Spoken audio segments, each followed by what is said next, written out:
Hello, people. Welcome, bunnies. This is another episode of Burrowed Thoughts. I'm your host, Lana. As always, I'm coming at you with a specific topic today, and specifically fear. I always do this, so stick around for some more. But today we're talking about not feeling special, specifically the Lego movie. Well, not really. We're going to touch on it because I think this is something we need to talk about. And also different types of movies and different personalities that kind of deal with this idea of not feeling special. Now, we live in a society that is so individualistic, and we're starting to, not every society is, a lot of it is still very communal, but at the end of the day, I feel like very Western society is one that focuses on individualism and what do you bring as a person and what is your purpose? But like, those are such big questions that it's kind of hard to understand them or to even be able to fathom the answer by yourself. So then it comes with this idea when you don't know what you're doing or you don't know, or you kind of feel like a little bit like just how everyone else is, that this fear of not feeling special enough definitely takes place. It's going to be such a presence in your life to kind of keep thinking about what can I do to be special, and we kind of forget the idea that it's not always about being an individual and focusing so much on like what is so unique that you bring to the table, but it's just about you being you. And it's not always something that people want to recognize because they want and they feel like they should only be really giving praise to the people who are like these exceptional great minds or talented people. But at the end of the day, it's not like, I'm not saying we can't all be talented. We all have something that does make us unique, but it's like to be able to understand that, to apply that, and to allow it to be a part of your life isn't as easy as a lot of people want or claim that it is, where it's not like you wake up one day and you're like, oh my gosh, I'm a master physicist and this is everything I wanted to be. I'm a genius and everyone will love me for it. And then like you win like 17 awards. Like that's not what happens. And a lot of the time as well, it comes from this outer source of feeling special. It doesn't really even come from our own validation, but from when you're a kid. And like, you know, I'm sure a lot of people have seen other kids play sports and be like, wow, you are the best gymnast I've ever seen in my life. This kid's got talent. And then we wait and we want this this outside external validation from other people to tell us that we're special and we have something that makes us different from the rest. Because especially being in such a big community in society, especially when you're talking for like big city kids, and I've always been a big city kid from Paris to Ottawa to Madrid, it's always this sense of like you want to stand out or you want something that makes you be you and you want to know what it is, but sometimes it's not something that you can always just like acknowledge so closely or be like, oh, I know exactly what this is, or it's something that someone has always told you are. And that way you kind of feel as if you have been separated from the crowd a bit. And you're not just another face that's walking by on the street, but you're someone who everyone should or wants to know. And this I feel like that in itself has to be understood as it's more than like, it's not just something that happens. It's more of a goal. Like, it's not just, oh, you have the talent and now everyone should know who you are. You're perfect. You're special. It doesn't really work like that. It's something that you have to work towards and obtain. And a lot of people only begin starting to obtain these types of things because in their youth, they were told that they have something that other kids do not have. But at the end of the day, it's such a odd thing to say to somebody like, oh, you're so talented. Like, it's different if you're hearing it from like, you know, an acting coach or a professional or someone who's been in a certain field forever, right?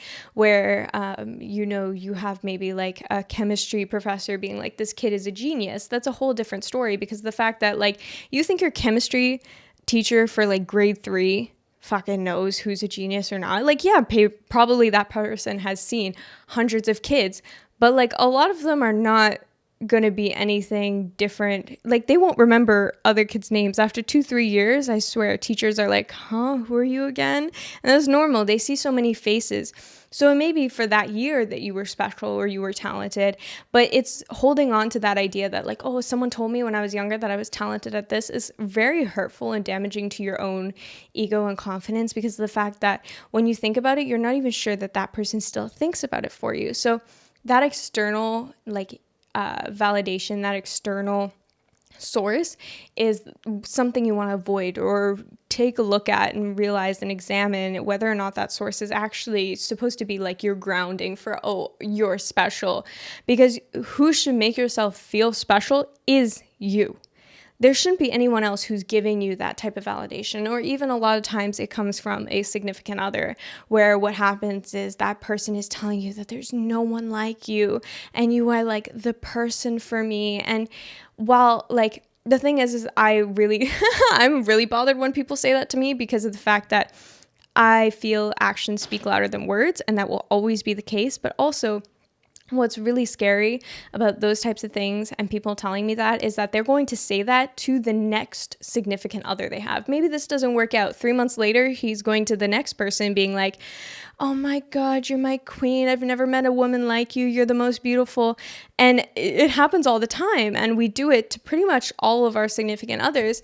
And then you realize, oh, never mind, not really the dream. And you move on because of the fact that it wasn't necessarily like this long-term special thing. And then it will take away from you feeling like you're special, because next thing you know, they're posting on Instagram being like, oh, the love of my life. And then you're like, I thought I was the love of your life. So it's always going to have these questions where you're like, oh, you know, does my teacher really think I was that talented out of the hundreds of kids they've seen? Or does my significant other, out of like the tens of people they're going to date, am I really the love of their life? Or, you know, was there someone before me, after me? Like, all of these different considerations on if you are special is going to hurt you more than it's going to hurt anything else. And it's important to want to feel special. We don't want to feel like we are just another face in another room.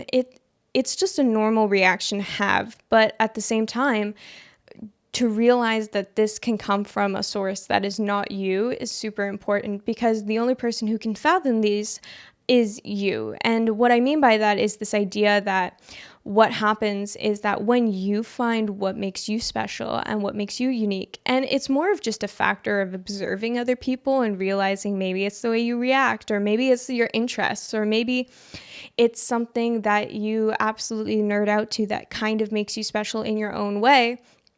It doesn't mean that you also have to be like Albert fucking Einstein. There's no way you like, don't try to obtain something that you're not, because there is no double. There is no second Albert Einstein. There's not going to be a second Pablo Picasso. What I mean by that is like, you're not going to be able to copy and paste, you know, this isn't Google Translate. You can't just take something and remake it, because you're never going to be able to remake it in the perfect shape that it is.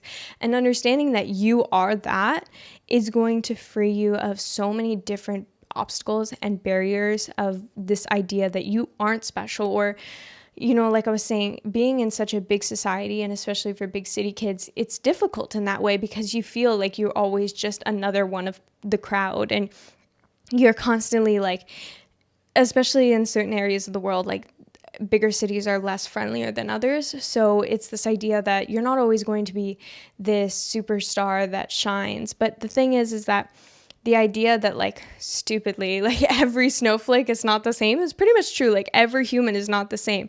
There's something that you do better than everyone else. And if it's not at least everyone else, it's at least everyone in your neighborhood or everyone in your town. Nobody walks your dog like you do, maybe. Like, who knows what that aspect could be about yourself.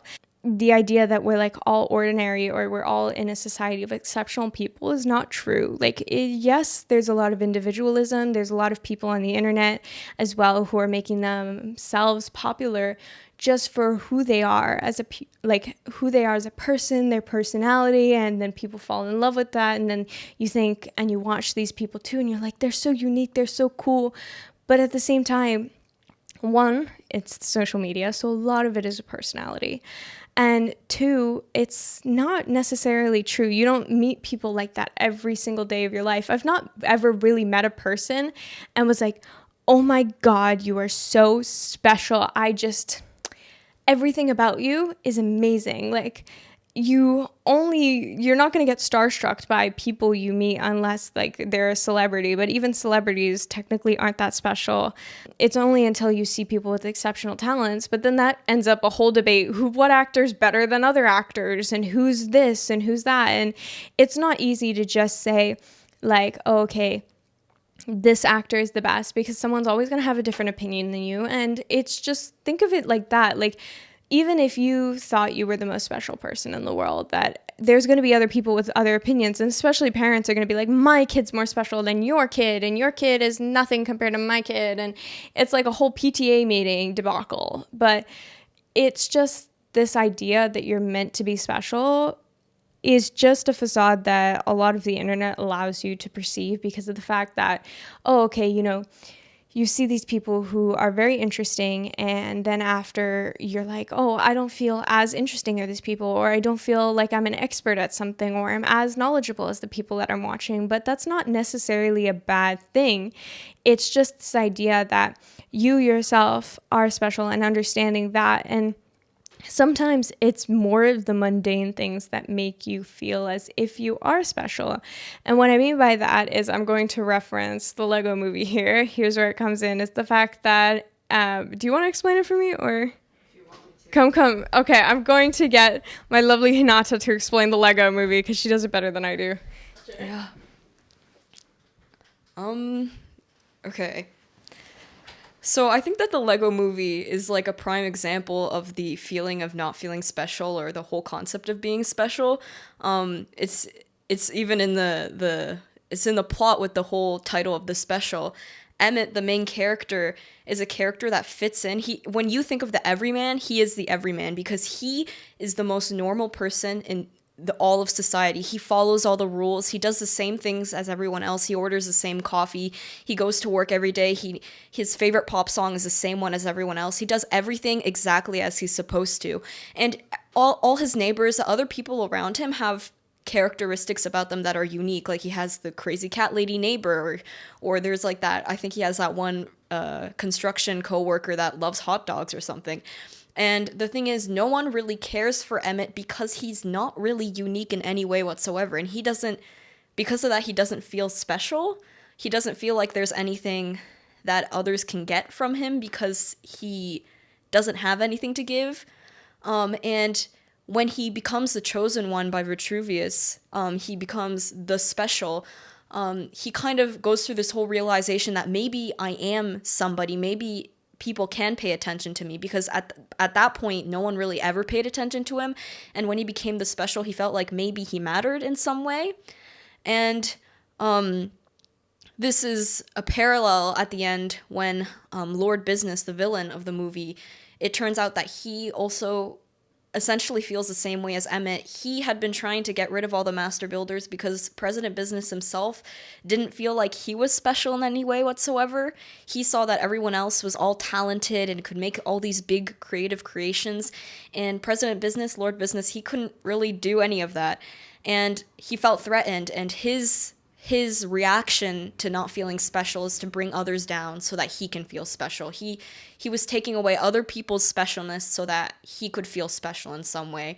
But Emmett does a whole speech to Lord Business and tells him that he's special, he matters, he's the most important person in the world, and he doesn't have to try to take others down just to prove that he could be special too, because everyone's special, even if it might not be obvious at the start. Like Emmett, he proves himself and he becomes a master builder when he realizes that, yeah, he follows the rules, yeah, he likes generic pop music, but like the weakness of all the master builders had been that they were so consumed by their own specialness that they weren't willing to work together. They were so consumed by their individuality that they wouldn't consider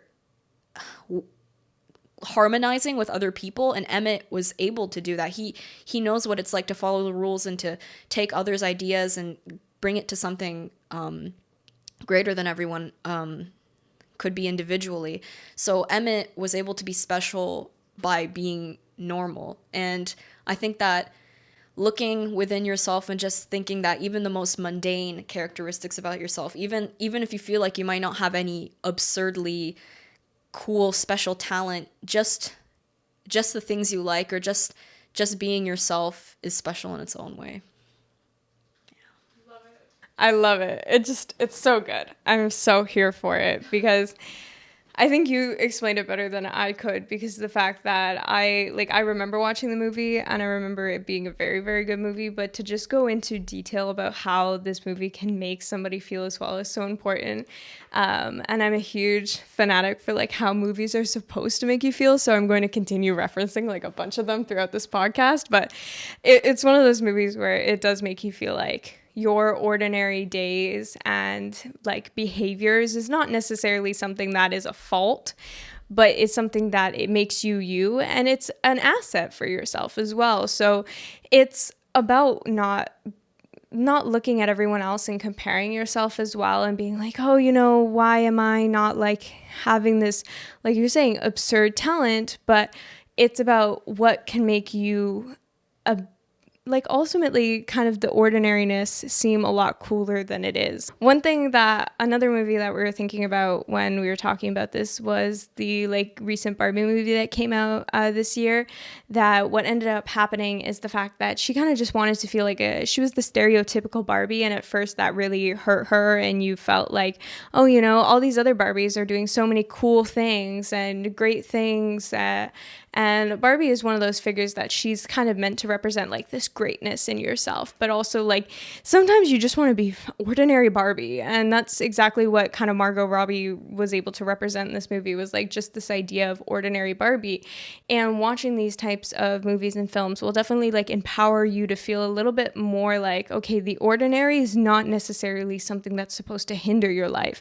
There's meant to be a kind of predictability of life, and this idea that like, oh, you're going to be the most amazing master of whatever it may be in your life isn't necessarily the way life is meant to be played or seen through and out. And of course it's amazing to see people like example Serena Williams do amazing things for different fields or have experts show off their amazing talents and minds, but at the same time it's not necessarily your job to compare yourself to them, one, but it's also not necessarily your job to find something that's supposed to take you away from the crowd, because that will just naturally happen. You will have actual people. Now, I'm not saying like, I know I mentioned earlier where I was like, oh, every significant other is going to tell the other significant other that you're the best, and it's true, but there will be at least one person who does truly mean it. There's always going, or at least if it's not like someone like a significant other, it's probably your mom. It is probably your mom who thinks you are the most amazing person in the world. And it's just that in itself can be really empowering. And to have those kind of realistic conversations also with someone who does think of you like that is going to make you feel as if you are a little bit more special. I know not everybody is able to talk to their mom, and it's really unfortunate because I look at my relationship with my mom and I know that on the days I really don't feel like I can do it or I'm having imposter syndrome, I just tend to have a conversation with her, and she knows exactly what to say or do to tell me so. And then I once did tell her, I was like, but mom, you think all my ideas are genius. And she's like, no, I don't. I think you're an idiot sometimes, but like, I will tell you when I think you're an idiot. I don't say these things because I want to like boost your ego and make sure that you're a confident girl that can go around and take on the world. But I do want you to realize that you have good ideas, you have bad ideas, and I'm here to support technically both of them, because like she'll be there if I do make a bad decision, but at the same time encourage me to take the leaps and jumps that I need to kind of get my life on track and started, especially at like how young I am. So it's these moments of kind of, especially talking to somebody can make you feel really special. And whether that's your current significant other and you're fully convinced that that's the love of your life, then you should probably talk to them too, because they see qualities in you that you might not see in yourself that makes you feel a little bit more special. But the idea of feeling special is so difficult, because even in what I'm like, what I remember from the Lego movie, even that he does feel special in the end, is that you have all these different qualities and techniques that you can have to make you feel special. It's not necessarily that like you're not, there's nobody who's not special. Like I was saying, like everybody's different. Everyone comes in their own mold and their own vessel that they live through this life, and you're not going to see a repeat of the same two people. So I mean, unless they're like twins maybe, but like even so, they have different personalities, different experiences. It's never going to be a mimic. And that's why it's so hard to be like, oh, this person's the best actor, or this person's the best actor, or this person does this job better than that person, because of the fact that it's like not everyone is capable. Not everyone is meant to do the same things or take on the same roles or take on the same ideas. So this idea of like ordinary, and I'm trying to think of like that one episode of SpongeBob where he makes himself normal and all of them were the same, is not even like an accurate representation of like what we currently live in. And even though you may feel like a face among faces sometimes, there's no way you could go to like every door in like Madrid, knock knock, and see the same person and see the same life and story. And even just a house shows so much of how you're special, because no one has the same combination of interests as you, or combination of experiences or emotional responses or intelligence. Maybe you know so much more about one topic than something else. Like when I think about this,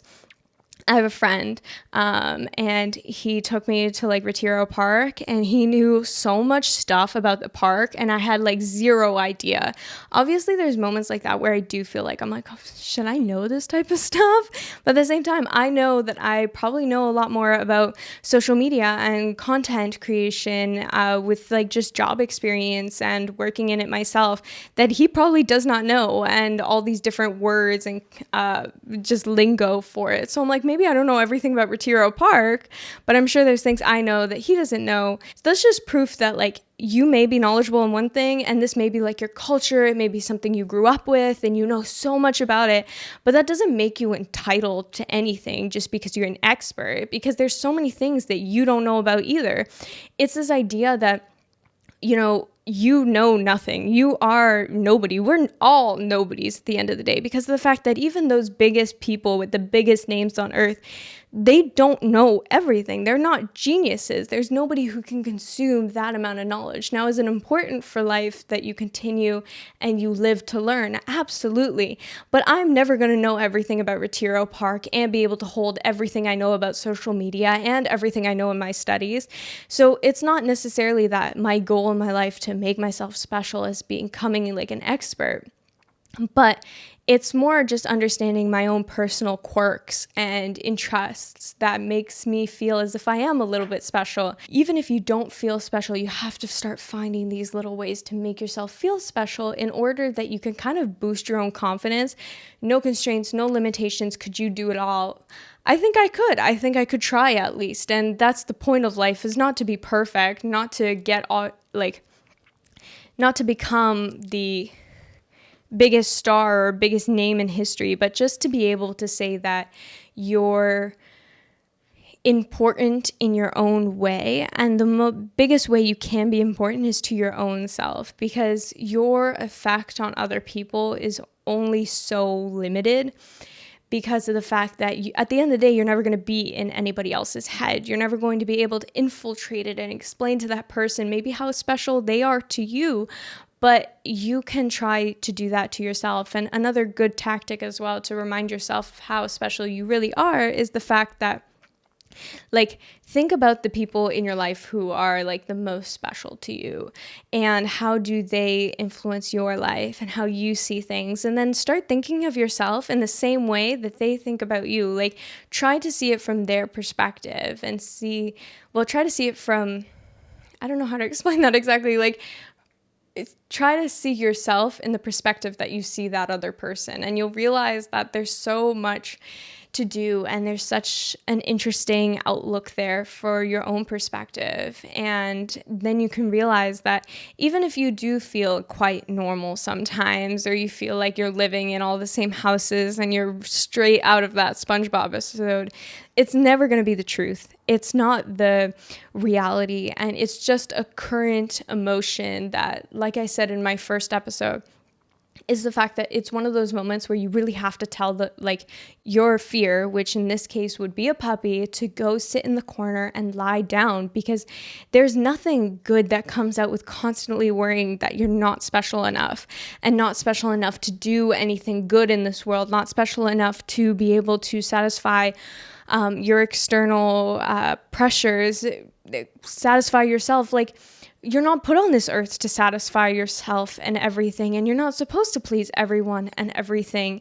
And being special doesn't necessarily fulfill those requirements either.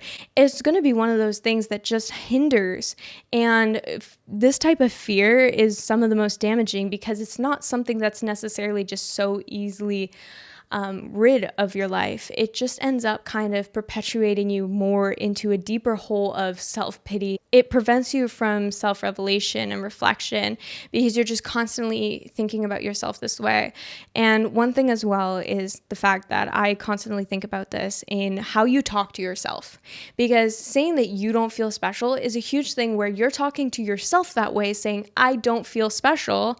And then it would be like this. If I have never, ever, since I learned this, I've not once said that I will fail a test. I've never said that to myself, because of the fact that when you talk that type of negativity into, even through your thoughts, because your thoughts are vibrations that you're letting out into the universe, whether you believe this or not, think of it as energy, think of it just as kind of your own mindset. However you want to think about this, it doesn't matter. I'm just going to explain it the best way I understand it, is thoughts are vibrations. And even if you think something like, I'm not special, you're telling the universe that you are not special. You're telling whatever it is you may believe in that you're not special enough to do whatever it is you want to do, or whatever purpose you feel you're here to fulfill on earth.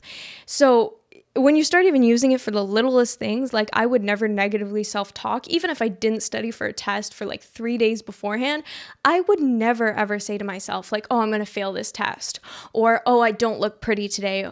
Maybe there are days that I still don't feel pretty, but I will force myself to get in front of that mirror and tell myself that I do feel pretty, that I am good, I am nice, like all these things that can hinder yourself and hinder your possibilities. And saying that I don't think I'm special is going to be one of those things that you're also speaking out to the universe and leaving in a negative light, attracting more negative things that will kind of perpetuate you into still continuing to feel like you're not special. Because once you start saying those positive things like, I am important, I am special, I contribute, I receive, I give, these types of different affirmations, this type of self-talk and especially mindset will allow you to then later receive so much more in your life, and you'll realize that maybe there is this type of thing that you're special for.